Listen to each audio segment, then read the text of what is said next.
పవన్ కళ్యాణ్ గారి కోసం సిపిఐ రామకృష్ణ గారు ఆయన ఒక వీడియో ఒకటి ఏదో సందర్భంలో మాట్లాడారు. ఇది బాగా వైరల్ అవుతున్నది. ఒకసారి వినండి సార్. ఎవరు చేస్తున్నారు? నాకు అది కూడా కావాలి కదా ఇప్పుడు వైరల్ దానికి. అవును, టీడీపీ వారు మేము కొన్ని సవరణలు ఇచ్చామని నరమడి వాళ్ళ సవరణల గురించి బాగా మాట్లాడినారు. మరి ఇప్పుడు మీ సవరణలు ఆమోదించాలా?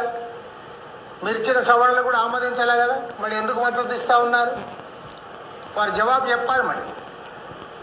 కాబట్టి అంటే మీరు ఇవాళ చంద్రబాబు నాయుడు గారు పవన్ కళ్యాణ్ గారు ఏమనుకుంటున్నారంటే, చంద్రబాబు కొద్దిగా పవన్ కళ్యాణ్ అంతా ఇది కాలేదనుకో, పవన్ కళ్యాణ్ పాపం పూర్తి డ్రెస్ చేసుకొని ఆయన సనాతనవాది అయిపోయి బీజేపీ ఎజెండా మోస్తున్నాడు. ఆయన బీజేపీ ఎజెండా, పక్కా బీజేపీ ఎజెండా ఆయన.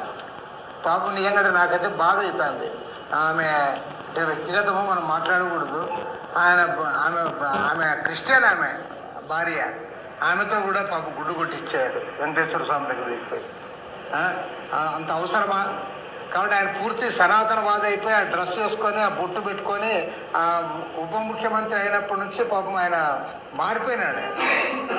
ఇంకా చంద్రబాబు నాయుడు ఆలోచించుకోవాలి. చంద్రబాబు నాయుడు గారు చాలా క్లియర్గా చెప్పాడు, ఒక వక్ఫ్ దాంట్లో వేరే మతస్థులకు ఉండకూడదు, మనం టీటీడీ పాలక మండలిలో మనం వేరే మతస్థులకు స్థానం ఇవ్వడం లేదు కదా అని కూడా చెప్పాడు. మరి వాళ్ళ జవాబు చెప్పాలి. రైట్, ఇది సార్. సార్ ఇవి రెండు ఒక కోవకు చెందినవి కాదు. నేను ముందుగా చెప్పదలుచుకోండి, మిత్రుడు రామకృష్ణ చెప్పింది రాజకీయ కోణంలో ఆయన చెప్పాను.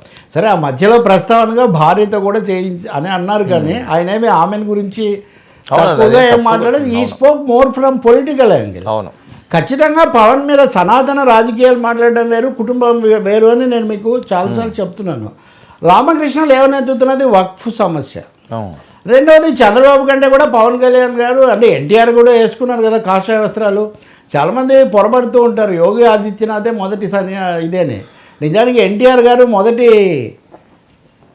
సన్యాస ముఖ్యమంత్రి, మొదట కాషాయం వేసుకున్న ముఖ్యమంత్రి ఆయనే.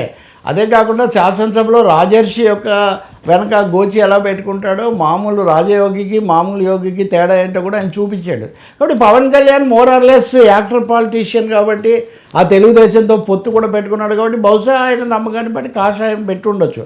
అందులో మతం ఎంత రాజకీయం ఎంత అది నా పని కాదు, దాంట్లోకి నేను వెళ్ళను. కానీ మత రాజకీయాలు అయితే మంచిది కాదు, అందులో సందేహం ఏం లేదు. చెగువేరా నుంచి పవన్ కళ్యాణ్ సనాతనం వైపు వెళ్తే చెగువేరా టు సావర్కర్ మనం చాలాసార్లు మాట్లాడాం. ఇవి రెండు పొసిగే విషయాలు కదా. ఎందుకు చేశారు కాదు, ఆయన మధ్య మార్గం ఏదో తెస్తారు అని ఆయన అభిమానులు ఆశిస్తున్నారు. కానీ ఆయన మటుకు అంతకంతకు మోదీ గొప్పతనాన్ని ఈ ప్రశంసించడం ఇవే చేస్తున్నారు. ప్రచారకు కూడా రాయబారిగా కూడా ఆయన మారిపోయారు. కానీ ఈ సమయంలో వక్ఫ్ చట్టం గురించి రామకృష్ణ ఈ ప్రస్తావన చేస్తున్నారు. ఖచ్చితంగా వక్ఫ్ చట్టాన్ని ఆహ్వానిస్తూ తొలి ప్రకటన చేసిన వాళ్ళల్లో ముందు నరేంద్ర మోదీ ఉన్నారు, తర్వాత పవన్ కళ్యాణ్ ఉన్నారు. చంద్రబాబు నాయుడు కానీ తెలుగుదేశం కానీ ఇంతవరకు ఇది అద్భుతం అని వాళ్ళేమీ పొగుడుతూ చేయలేదు. సరికదా వక్ఫ్ బోర్డులోకి నాన్ ముస్లిమ్స్ని తీసుకోవడం అన్న అంశాన్ని కొంచెం ఏమన్నా వీలైతే జాప్యం చేయమని చంద్రబాబు చెప్పాడని చెప్తున్నారు.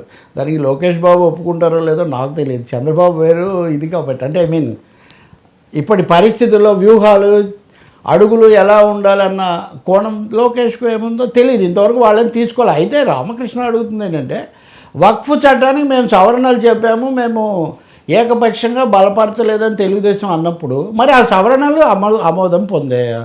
సవరణల కోసం మీరు పట్టుపట్టారా? నేను ఈ ఆదివారమే వక్ఫ్ బిల్లులో వక్ర బుద్ధులు అనే ఒక వ్యాసం రాశాను.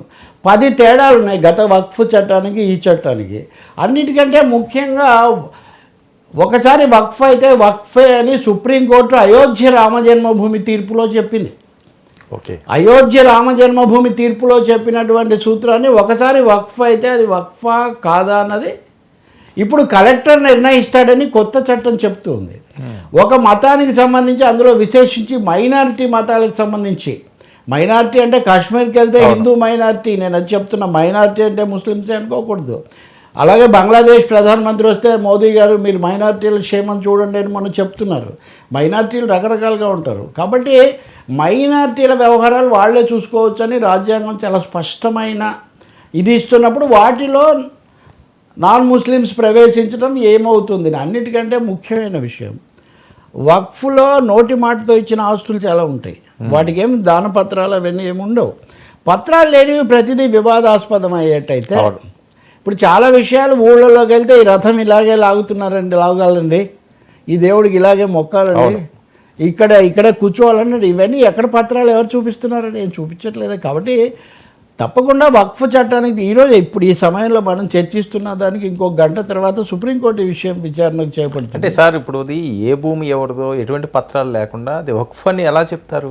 అందులో ఏమన్నా ఇబ్బందికర పరిస్థితులు ఉండవు? అంటే వక్ఫ్ మీద మళ్ళీ మనం ఒక అదే వేరే పెద్ద వక్ఫ్ 4 రకాలుగా చేస్తారు. ఒకటి దాన పత్రాలు ఇవ్వడం ద్వారా, 2 నోటి మాటతో చెప్పడం ద్వారా. రాజుగారు చెప్తారు. ఇప్పుడు మనం చాలా సీరియల్స్ చూస్తుంటాము, కృష్ణదేవరాయలో లేకపోతే ఇంకొకరో లేకపోతే ఇక్కడ తానిషానో చెప్పారు అంటే చెప్పిన తర్వాత దాని పత్రాలు రాయటమో అమలు చేయడమో జరిగింది. ఆయన ఇచ్చారు కాబట్టి వీళ్ళు చేశారు. కొన్ని తరాల నుంచి అది అమలు జరుగుతూనే ఉంది. మూడోది ప్రభుత్వం కూడా కొన్నిసార్లు మీరు చేసుకోండి అని ఇస్తుంది. ఉదాహరణకు మాకు శ్మశాన వాటిక లేదు అని ముస్లింలు అడిగితే ఇక్కడ మీరు శ్మశానం పెట్టుకొని ప్రభుత్వం ఇస్తుంది. సో 4వదేమో వాడుకలో ఉన్నది, వినియోగాన్ని బట్టి ఉన్నది. కారణం ఏదైనా ఇక్కడ ఖాళీ ఉందని మీరు ఇక్కడ ఉదాహరణకి ఇందాక నేను చెప్పా కదా, మా నాన్నమ్మ అని ఎక్కడికైనా వెళ్ళినప్పుడు ఆమె అక్కడ దేవుని పెట్టుకొని మొక్కుకుంది. ఆమె మొక్కుకుందని తర్వాత వాళ్ళు అలాగే కొనసాగించారు. సో ఈ దేవుడి స్థలం అని మీరు వదిలేశారు. దేవుడు ఏ మతానికైనా దేవుడే కదా. కాబట్టి ఈ 4 పద్ధతుల్లో వచ్చిన వాటికి డాక్యుమెంట్స్ అన్నిటికీ ఉండాలని ఏం లేదు. ప్రతిదాన్ని ఇప్పుడు అలా అయితే దేవాలయాలకు కూడా ఈ సమస్య వర్తిస్తుంది. శాసనాలు అమల్లోకి రావడానికి ముందు కొన్ని 100 ఏళ్ళు గడిచాయని గుర్తుపెట్టుకోవాలి వారు. ఇందాక నేను చెప్పిన చరిత్రలో అది కూడా ఉంది. అందువల్ల వక్ఫ్ చట్టాన్ని మొత్తం తిరగదోడితే ఇప్పుడు ఉదాహరణకు చార్మినార్, భాగ్యలక్ష్మి, రామ మందిరంతో మొదలుపెట్టి నేను నిన్నే రాజదీప్ సర్దేశాయ్ ఇది చదువుతున్నాను 2024 the election that shook India అని. వాళ్ళు ఏంటి ఇంకా పార్టీగా మనం ఎప్పుడు పెరగడం లేదు కాబట్టి అయోధ్య రామ మందిరం సమస్య తీసుకుందాం అనుకున్నారు. అంతవరకు తీసుకోలేదుగా వాళ్ళు కూడా. 1940 అయిందంటారా ఏది అదే అయింది. దాంట్లో సమస్య ఉంది. అద్వానీ గారే దీనికి కర్త అని అంటున్నప్పుడు తప్పకుండా అదే కదా. అద్వానీ చేసింది రథయాత్రే కదా. అదే వాజ్పేయికి ప్లస్ అయింది, మోదీకి ప్లస్ అయింది, అద్వానీకి ప్లస్ కాలేదు, అది వేరే సమస్య. కాబట్టి రామకృష్ణ అంటున్న దాంట్లో సనాతనానికి పవన్ పూర్తిగా బీజేపీ అయిపోయాడు. తెలుగుదేశం ఏమన్నా కొంచెం ఆలోచిస్తుందా అని ఆయన అంటున్నారు. అయినా కానీ ఆయన కూడా ఆమె ప్రస్తావన తేకుండా ఉంటే బాగానే ఉండేది. అవసరం లేదు ఆమెకు. అతనిస్తే ఆమె చేసుకున్నారా, తనే కోరి చేసుకున్నారా మనకు తెలియదు కదా. కానీ ఆయన ఉద్దేశం మటుకు అదేని, కానీ ఆయన అలా మాట్లాడతాడని కానీ నేను అనుకోను. ఇంకోటి కూడా చెప్తున్నా మీకు, ఎందుకంటే నాకున్న సంబంధాలను బట్టి 2019లో పవన్ కళ్యాణ్తో పొత్తు కోసం చాలా ఎక్కువ చొరవ తీసుకున్న మనిషి ఎవరైనా ఉంటే సిపిఐ రామకృష్ణ. బాగా చొరవ. కాబట్టి మధు మీదేమో వీళ్ళిద్దరు అప్పుడు కార్యదర్శులు.